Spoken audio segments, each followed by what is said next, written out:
Biglang lumitaw si Dante mula sa dilim. Nakasuot ng itim na jacket, malamig at matalim ang titig. Ang kanyang presensya'y parang pating, handang umatake anumang oras. Agad na bumalik kay Rocky Boy ang alaala ng pagtataksil, sugat, at galit na hindi pa naghihilom sa loob ng maraming taon. Sa malamig na tinig, sinabi ni Dante, "Ayokong saktan ka kung makikipagtulungan ka. Ngunit tandaan mo, may hangganan ang aking pasensya." Ang kanyang boses ay nagdala ng banta at kontrol. Tumingin si Tangol kay Punggay, mabigat ang mga mata sa responsibilidad. Alam niyang gaano man siya magsikap, kumakalat ang panganib na parang apoy. Mariin ang kanyang babala. "Punggay, kung nais mong mabuhay, magtiwala ka sa akin. Huwag kang magpakabayani." Si Miguelito, dating nanginginig sa takot, ngayoy nakatayo sa gilid, pilit na inuunawa ang sitwasyon. Hati ang kanyang puso sa takot at sa pagnanais ng katotohanan. Mahina niyang bulong. Kung handa talaga siya, ito na ang pagkakataon upang makita ang tunay na kulay ng mga mandirigma. Nabigat ang silid sa tensyon, ang mga banta ni Dante, ang babala ni Tangol, at ang kuryosidad ni Miguelito ay nagsanib. Nagbukas ng simula ng isang hindi kilalang labanan. Umalingaw-ngaw ang putukan mula kay Dante, yumanig ang taguan. At ang malalakas na katok sa pinto'y nagdala ng takot sa dibdib ng lahat. Agad na tinakpan ni Tangol sina Punggay at Miguelito, determinado na iligtas ang kanilang buhay. Ang kamatayan ay tila lumalapit sa bawat hakbang. Bumibigat ang hangin sa bawat paghinga. Mariin ang tinig ni Dante. "Kapag patuloy kayong lumaban, hindi kayo makakalabas ng buhay." Pumasok ang kanyang mga tauhan mula sa labas, isinara ang mga pinto. Lalong lumalim ang anino ng karahasan sa loob ng taguan. Samantala, hinarap ni Rocky Boy si Ilani. Naglalagablab ang kanyang mga mata sa galit at sakit. Sigaw niya, "Hindi mo naiintindihan, hindi ko sinadya."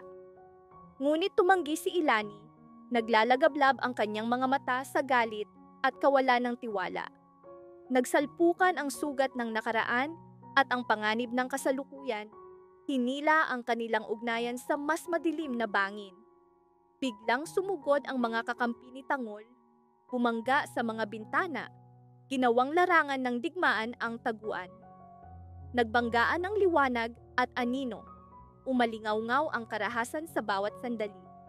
Natagpuan ni Punggay ang isang nakatagong sulat sa lumang silid. Ibinunyag nito ang nakakatakot na katotohanan, ang pinagmulan ng ilang mandirigma at ang kanilang lihim na motibo. Nanginginig ang kanyang mga kamay. Mahina ang bulong. Ito ang sagot sa lahat. Ngunit sa loob, nito'y mas malaking panganib. Naguguluhan si Miguelito, mariing nagtanong kay Tangol, "Ano ang gagawin natin?" Huminga ng malalim si Tangol. Mariin ang sagot. "Hindi lamang armas ang gagamitin natin, kundi talino at tapang." Nagliliyab ang kanyang mga mata sa determinasyon, para bang bawat hakbang ay laro ng buhay at kamatayan. Sa labas, nagplano ang mga tauhan ni Dante na wasakin ang taguan at pahinain ang grupo ni Tangol. Ngunit dumating ang hindi inaasahan. Isang puwersang lumitaw mula sa dilim. Ibinunyag ni Rico ang kanyang tunay na pagkatao. Siya pala ay lihim na kakampi ni Tangol. Agad niyang inalis ang mga granada sa panganib, binigyan ng pagkakataon ang grupo na makatakas sa bitag. Yumanig ang gabi sa mga pagsabog. Bumagsak si Ilani, sugatan at nanginginig. Agad siyang nilapitan ni Rocky Boy, sigaw, "Huwag kang susuko!" At hinila siya sa ligtas na lugar. Ngunit hindi pa tapos ang panganib. Tumalon si Dante mula sa itaas. Naglalagablab ang malamig na galit sa kanyang mga mata. Ito pa lamang ang simula, mariin niyang banta. Naamoy ng lahat ang halimuyak ng karahasan, alam nilang mahaba ang laban, at bawat lihim ay babayaran ng dugo at luha. Binuksan ni Punggay ang nakatagong sulat. Ibinunyag nito ang pangalan ni Tangol, Pangalan na nag-uugnay sa nakaraan, kasalukuyan, at hinaharap. Nayanig ang lahat. Sa loob nito'y nakatago ang katotohanan na kapag nabunyag, tuluyan nilang mababago ang kanilang ugnayan at layunin. Umalingaw-ngaw ang putukan, sigawan, at usok. Bawat mandirigmay binalot ng bigat ng sandali. Tila bawat hingay maaaring huling hinga. Nanginginig ang kanilang mga puso sa takot, galit, at paghila ng katotohanan. Bawat hakbang, bawat putok, winasak ang mundong nakapaligid sa kanila. Natapos ang eksena sa isang cliffhanger, si Dante, sugatan, ngunit nakatayo pa rin, naglalagablab ang mga mata sa nakakatakot na plano. Plano na magdadala sa kanilang buhay sa mas madilim at mas mapanganib na landas. Una, paki-subscribe at i-like ang video. Pagkatapos, sisimulan na natin ang paliwanag. Rocky Boy, huwag mo siyang udyukin. Hindi mo matatapos ang laban na ito. Umalingaw-ngaw ang tinig mula sa anino. Nagulat si Rocky Boy, ngunit biglang tinamaan ng malakas na suntok mula sa likuran. Bumagsak sa sahig. Kumalat ang takot sa bar. Halos bumagsak si Lan, ngunit may misteryosong lalaking sumalo sa kanya bulong. May pangalan ako, ngunit sa ngayon, kilalanin mo lamang ako bilang iyong tagapagtanggol. Matalim ang kanyang mga mata, sinusuri ang paligid, naghahanap ng mga nakatagong panganib. Samantala, habang naglalakad pabalik sa istasyon si Roar, nagtanong si Punggay. Nasaan ang mga dayuhang bilanggo? Bakit bigla silang nawala? Malamig ang sagot ni Rigor. Pinalaya sila sa piyansa. Nagulat si Punggay. Paano magkakaroon ng piyansa kung walang paglilitis o hatol? Mariing sagot ni Rigor. Tanong ka ng tanong, ngunit wala kang ebidensya. Tumahimik si Punggay, ngunit mabigat ang kanyang dibdib. Ramdam niya ang kakaibang katiwalian sa sistema. Sa istasyon, mahina niyang bulong sa kasamahan. Tila may bagong misteryo na magsisimula. Nanginginig ang puso ni Punggay sa takot at hinala. Lalong luminaw ang katotohanan. Maaaring tiwali si Rigor, kontrolado ang mga heros. Nagmadali siyang pumunta sa lihim na taguan. Naroon sina Nina Tangol at Ramon. Itinaas ng mga tauhan ang kanilang armas nang pumasok siya. Itinaas ni Punggay ang kanyang mga kamay. Nais ko lamang makausap si Tangol. Inutusan ni Tangol ang kanyang mga tauhan na ibaba ang armas. Mabigat ang kanyang tinig. Tama ang iyong hinala, Punggay. May mga taong ginagamit ang batas para sa sariling kapakinabangan. Ngunit hindi ka ligtas dito. Mag-ingat ka. Biglang umalingaw-ngaw ang putukan mula sa labas. Natigilan ng lahat at isang lalaki ang bumagsak sa sahig. Nanginginig ang tinig ni Nina Tangol. Sino iyon? Mula sa anino, lumitaw ang misteryosong tagapagtanggol, hawak ang baril, ngunit malamig ang tinig. Hindi siya dapat saktan. Dahan-dahan siyang lumapit at inalis ang armas ng kalaban. Ngunit bago pa humupa ang tensyon, lumitaw ang bagong panganib. Sa bulsa ni Punggay natagpuan ang isang pirasong papel. Hindi ka ligtas sa mga mata ng nakaraan. Nagulo ang kanyang isip. Sino ang nagpadala ng mensaheng ito at ano sa madidilim na eskinita sila naglakad? Alam nilang iyon lamang ang daan. Nakakubli ang buwan, bumigat ang katahimikan, at nakabukas ang pinto ng lumang gilingan. Mahinang bulong ni Tangol. Maghanda kayo. Hindi lang ito laban sa tao, kundi laban sa mga lihim ng nakaraan. Sa loob, nakapaskil sa mga dingding ang napakaraming larawan at dokumento. Sa gitna, nakatayo ang isang matandang lalaki, mabigat ang presensya. Ipinatong niya ang mga larawan sa mesa. Napasinghap si Punggay, mga larawan ng kanyang kabataan, kasama ang isang hindi pamilyar na lalaki. Sino ito? Sigaw niya. Mabigat ang tinig ng matanda, puno ng galit at lungkot. Siya ang tunay mong ama At dahil sa kanya, maraming buhay ang nawasak. Muling umaling-awngaw ang putukan sa labas. Agad na sumugod si Tangol, tinakpan ang grupo. Tumakas sila sa isang lihim na lagusan patungo sa ilalim ng pabrika, natuklasan ang silid na puno ng mga file at ebidensya. Nanginginig ang tinig ni Tangol. Puro kasinungalingan, puro pagtataksil ang nakasulat dito. Kapag nabunyag ito, yayanig ang buong lungsod. Biglang yumanig ang lupa, bumagsak ang mga pader, kumalat ang apoy. Tumakbo sila sa dilim. Mahigpit na hawak ang mga dokumentong kayang baguhin ang kanilang buhay.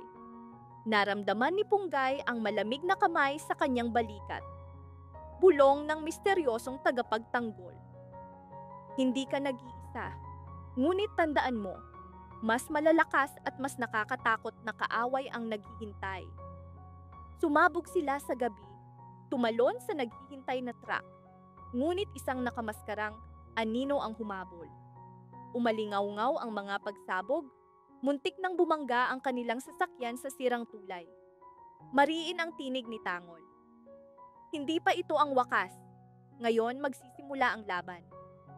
Mabigat ang kanyang dibdib sa bigat ng mga lihim na hindi pa nabubunyag.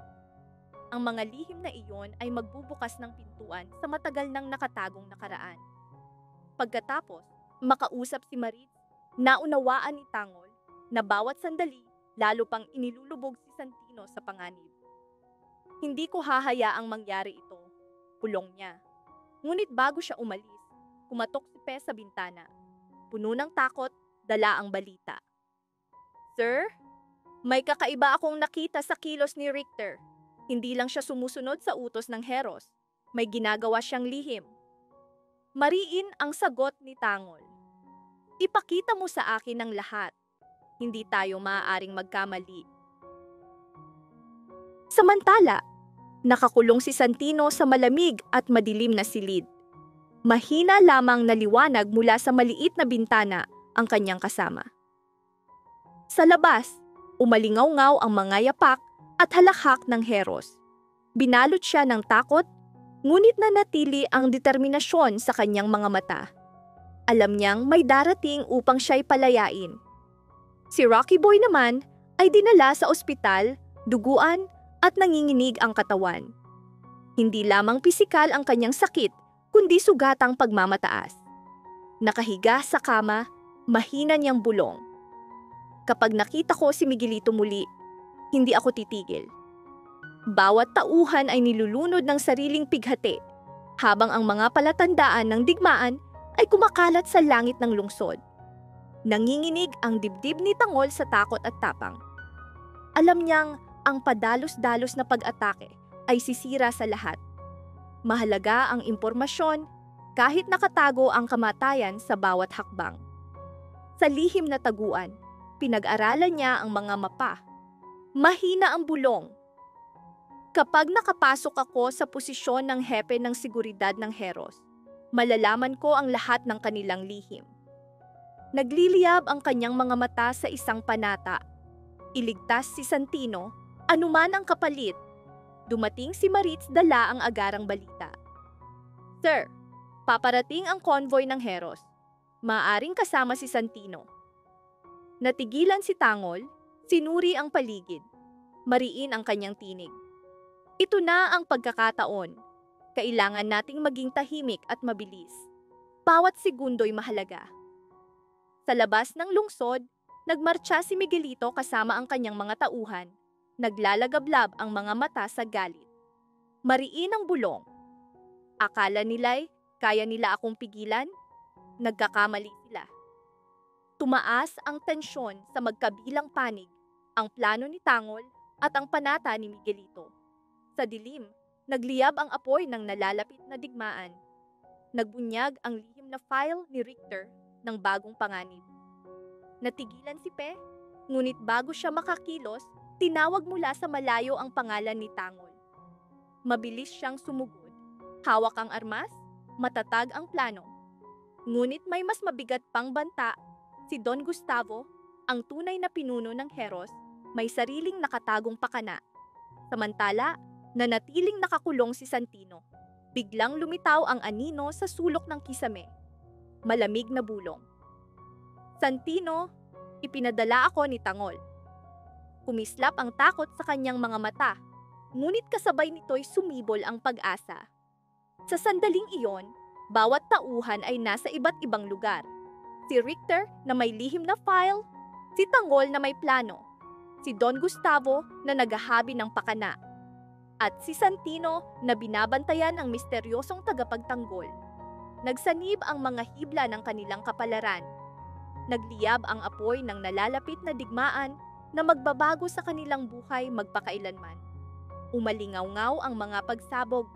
Sumugod si Tangol at ang kanyang grupo sa pinagmulan.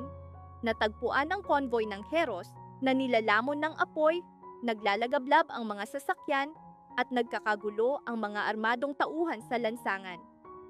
Sa gitna ng kaguluhan, natakot si Tangol na bumagsak ang kanyang plano, ngunit hindi niya hinayaang mawala ang pagkakataon. Samantala, nagulat si Santino nang makita ang dating kaibigan ng kanyang ama sa dilim. Tanong ng lalaki, "Tangol, hinihintay mo ba ako?" Sa kabila ng takot at pangamba, nagawang ngumiti ni Santino. Ngunit nanatiling tanong, paano siya makakatakas? Dumating ang sagot sa isang lihim na mensahe. May nakatagong daan papasok sa kuta ng Heros, ngunit napakapanganib. Bawat hakbang ay nagdala ng bagong liko. Si Richter, dating kakampi, biglang lumitaw na puno ng paghihiganti, tila nagbabalak laban sa sariling pinuno. Kumalat ang kalituhan, sino ang tunay na kaaway? Sa gitna ng labanan, nakita ni Miguelito sina Tangol at Santino na tumatakas. Mariin ang kanyang sigaw, "Hindi ninyo ako matatakasan." Hinabol niya sila, ngunit biglang gumuho ang bahagi ng kuta na harang ang daan. Naunawaan ng lahat, hindi lamang ito laban ng lakas, kundi digmaan laban sa pagtataksil, lihim at dilim ng nakaraan. Sa gabing puno ng tensyon, napilitang magpasya ang bawat tauhan. Mabigat ang responsibilidad sa balikat ni Tangol. "Sundin ang aking senyas, walang hihiwalay," mariin niyang utos. Hindi alam ng grupo, nasa tabi nila ang isang lihim na kakampi, si Mari, na may sariling dahilan upang iligtas si Santino. Sa labas, masusing minamasdan ni Punggay ang kilos ni Richter. Lalong lumalalim ang kanyang hinala. Naniniwala siyang may nakatagong ugnayan si Richter sa Geros, isang planong kayang baguhin ng lahat kapag nabunyag. Habang tumatakbo sila sa gabi, umalingaw-ngaw ang malamig na tinig mula sa itaas. Akala tayo sa susunod na video. Mag-subscribe kayo lahat, i-like ang video, at manatiling nakaantabay.